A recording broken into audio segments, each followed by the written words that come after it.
All right. Hello, everyone. Good morning. Good afternoon. Hope most of you are enjoying your lunch, it looks like. So thank you for coming out and listening to a great presentation. I hope that you find it valuable. I am a product manager here at Salesforce. My name is John Brock, and I manage the enterprise messaging platform teams and the change data capture team. So I own platform events and basically our end-to-end eventing strategy for Salesforce. What we're talking today is about decoupling your architectures with clicks and code. So specifically, how do you use high-volume platform events to decouple your architectures to make them more robust, more resilient to failures, and less interdependent on each other? So before we begin, our favorite slide that you have not seen all week, I'm sure, is a forward-looking statement. High-volume platform events are not GA right now. We're looking at a mid-winter 19 release, so that's just a few weeks out, few months out, but it's not GA, so please only purchase based off of what we do sell today. All right, so I've introduced myself, but up here with me is a principal engineer from Heroku, Arthur Louie, and you're in for a real treat today because Arthur's going to give you a sneak peek at a brand new feature from Heroku that hasn't been demoed publicly before, it hasn't been shown off. You're one of the first audiences to see this feature outside of Salesforce, so stay tuned at the end. Arthur's going to give you a great walkthrough of that.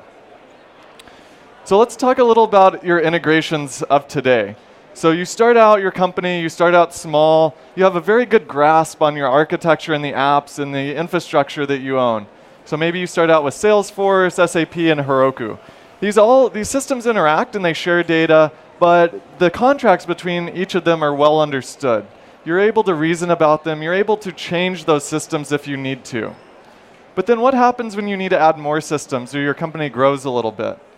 Then we progress up this mountain toward year 3.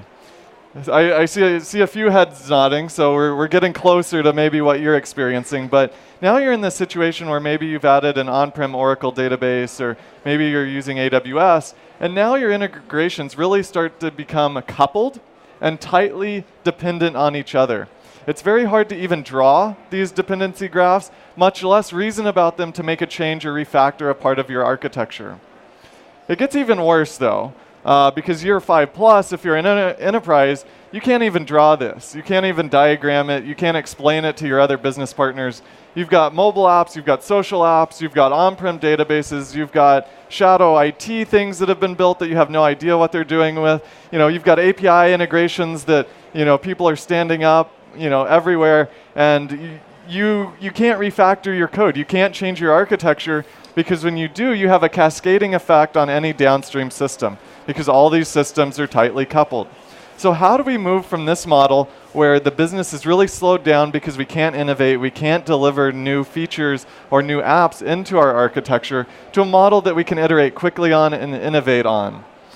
So we have the point-to-point integration on the left, but then we want to shift to a model that's event-driven on the right. So what you see here is Salesforce publishing and subscribing to our event bus. This event bus is the common conduit for all events between your different systems.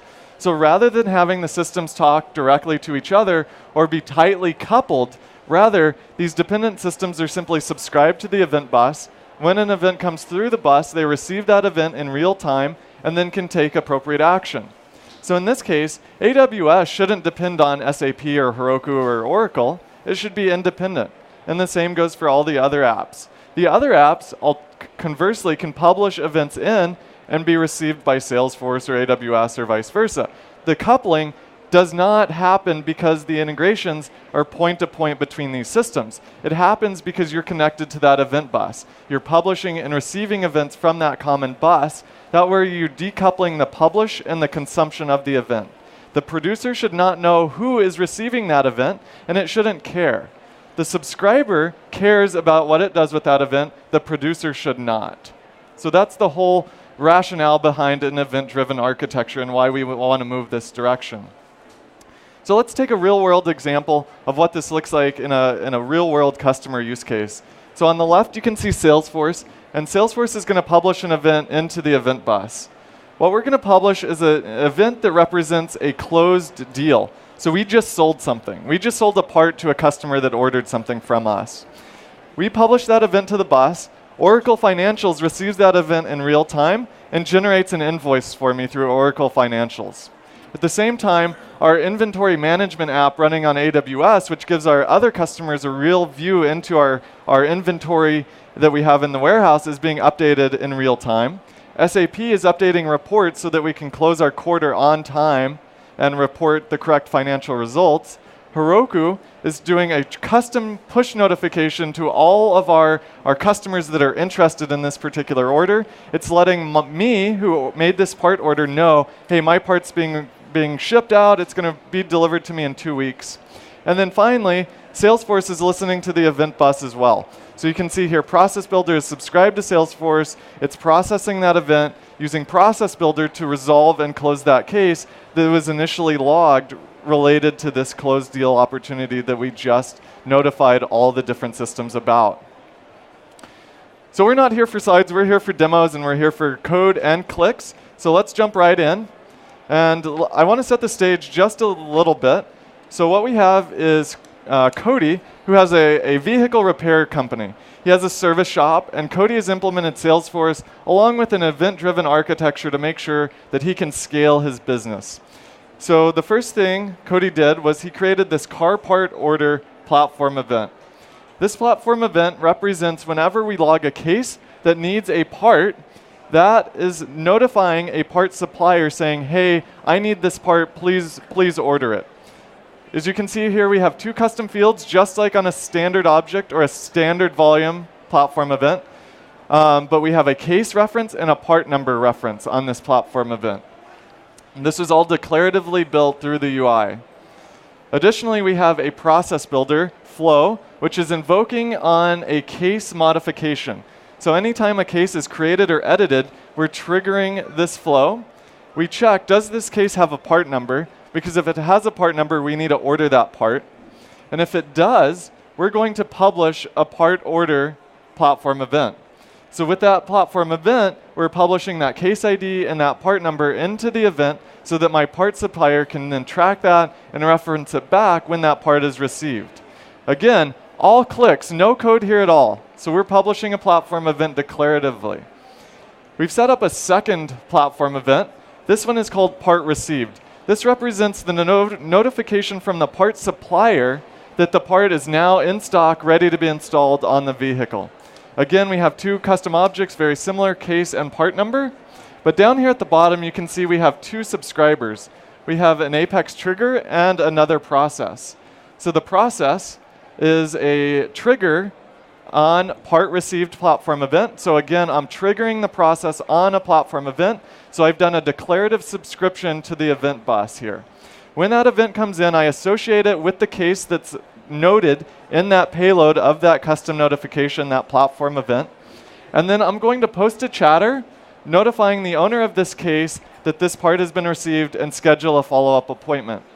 The other thing I'm going to do is I'm going to update the status of that case to part received. That way I don't have to do any manual data entry. If I'm subscribing to this event, that orchestration, that business logic should be done declaratively, but through the system. This should be triggered and not done manually. But now we get to the code part, because not all of us can do our actions through Process Builder, but we give you the ability to use Apex triggers on platform events to create your own Apex-based subscriber to the event bus. So what you can see here is we have a trigger on part received under E, and what we're doing here at the top is a little boilerplate, but what it gets down to here at the end is we're tracking our inventory through custom object records inside our Salesforce. So Cody has a custom part object, and here we try to find that part object or that record and update the quantity if we have one in stock already, or we add it to our inventory and set the initial quantity to 1. So that's what this trigger is doing. So now that we've set the stage, let's go ahead and pretend we're Cody. And Cody just came into the office. It's 8 a.m. He's getting his day off to a good start. He has his cup of coffee. And unfortunately, he gets a high priority call from Astro. Unfortunately, Astro is experiencing difficulty with the self-driving module on the flying car that he uses. And it's high priority, so we need to set that priority field. And this part number, we know from experience, that's the CPU 7000. We just know from experience this particular part number needs to be ordered because that is a terrible part. It's really non-reliable. So Astro needs help.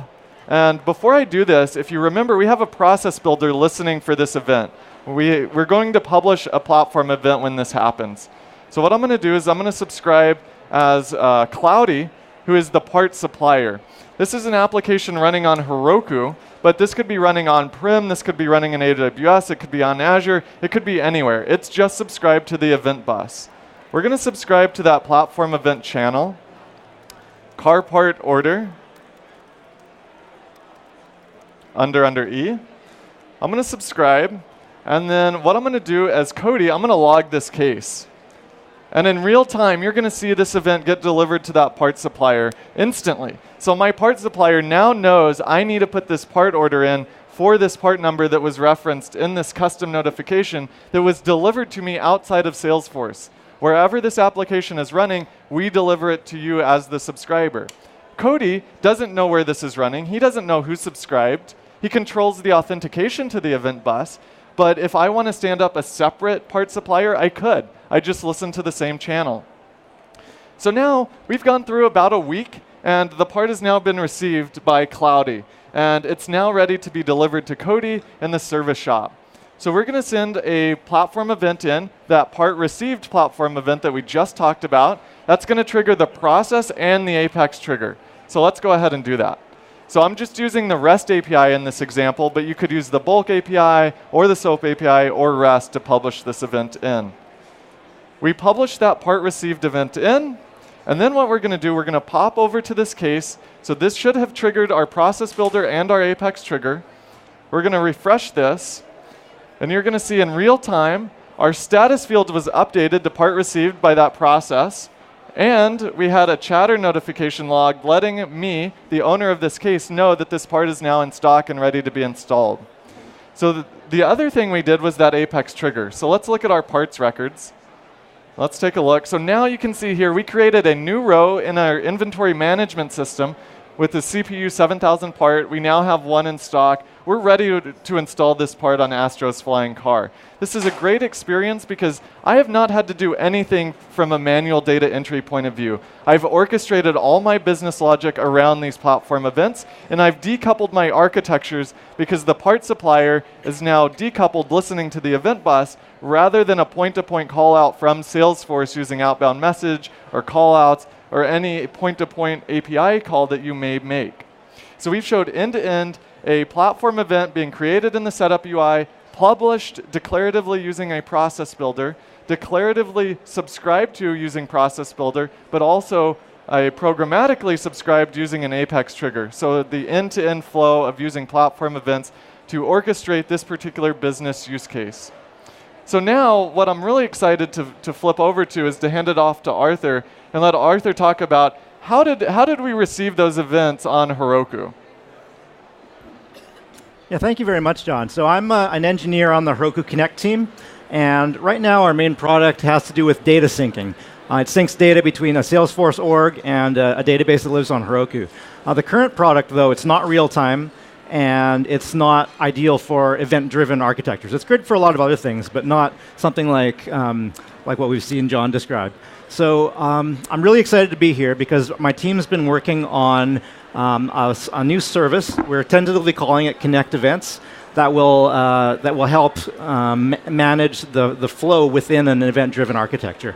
So in John's demo, you saw there was a Heroku app at one point, and that's code that John wrote to subscribe to a stream of platform events. This is code that you would have to write yourself, and we've heard that this isn't the kind of middleware code that you want to be writing. If it was in production, you would have to monitor it, you'd have to make sure it's up at all times, you'd have to maintain it, and it's just not where you want to be spending your time. And so our service is going to listen to the Salesforce event bus for you and push or write events from an event stream into Heroku Kafka so that your downstream consumers can make use of them, whether they be your microservice consumers, product apps, or some sort of external computing resource. So here's what the UI is it's going to look like. It's something that you add to a Heroku app. And so I've created a Heroku app already. I've added the service to it. And I've also pointed it to Cody's Salesforce org. So right now you're seeing all of the platform events on that org. These are the ones that John created earlier. There's the car part order and the part received. If you click on the little arrow behind, next to car part order, you would see the fields of a car part order. And if you activate a platform event, what happens is that we create a Kafka topic in Heroku Kafka, and we start listening to the stream of events that are coming out of that platform event and writing it into this Kafka topic. So we are really excited that this service is coming out. We are about to pilot it. We are starting, it's probably going to be in October. If anybody is interested, I'd love to talk to you afterwards to get your contact information to flag you into this pilot. In addition to what we saw in the screenshots around ingesting platform events, we're also going to be able to subscribe to CDC events, that's change data capture. So we'll write those events into Kafka as well. And we'll also have a feature to write the data back into Salesforce via Heroku Kafka. So yeah, we're very excited about this. And we hope to get as much feedback out of this pilot as we can. So with that, I'll hand it back to John. Yes, thank you so much, Arthur. So with Heroku Connect events, I'm really excited about this as the product manager for platform events, because one of the problems that all of you are telling me is that I don't have the expertise to write this middleware to subscribe to the event stream. Or maybe I do, but I just don't want to manage that software. Right, Salesforce, we made our business by having the no software logo. We know that's kind of a misnomer, but at the end of the day, we want to provide services and solutions for you to deliver these end user value delivering features to your end users, rather than spending your time writing the boilerplate code, writing the subscriber, writing the code to make sure it stays up all the time, making sure you have logging and alerting. Arthur's team, he's doing all that hard work. He's going to deliver that connector for you and allow you just to turn that on declaratively, point and click, and you start subscribing to that stream. That's very powerful. The other thing is, I've been working closely with the MuleSoft team. So if you have MuleSoft, MuleSoft now has a Salesforce connector that's fully managed and can subscribe to all of our event streams and then republish those to any of the downstream connectors that they publish, either their connectors that they built or any ones from the Anypoint Exchange. So 2 managed connector options for you. And then we also just announced a new partnership with AWS this week, where AWS will have a business events hub, which will allow you to see Salesforce platform events as native AWS events, where you can directly connect them to AWS Lambda functions or republish them to SNS or SQS or EC2 or S3, whatever the case may be. So we're really investing in these partnerships internally and externally to make sure your interactions with our event streams are as seamless, as robust, as scalable, as performant, as easy as possible. So we're really excited about that. The other thing we're excited about is our roadmap. We have a lot of great stuff coming out. My team is delivering at a very high rate. The highlights here, Winter 19 coming out mid-cycle, high volume platform events, and also change data capture. Additionally, I want to highlight your attention to EMP.js client library. If you're writing Aura components or JavaScript-based components for the UI, subscribing to the event stream, please use EMP.js rather than writing your own Comet D connector. We've done a lot of optimizations around subscription and connection handling and management to optimize your limit usage, but also optimize the resources on the Salesforce side. This is very easy. It's one tag that you add as a Lightning component dependency, and then you can just use it rather than importing the Comet D library as a static resource. So please, please, please check that out. With Spring 19, we're looking at how do we convert you from standard volume platform events to high volume. So our long-term roadmap is everything will be high volume backed. We're not going to deprecate standard volume, but we're going to move the use cases over to high volume so you just have one event type.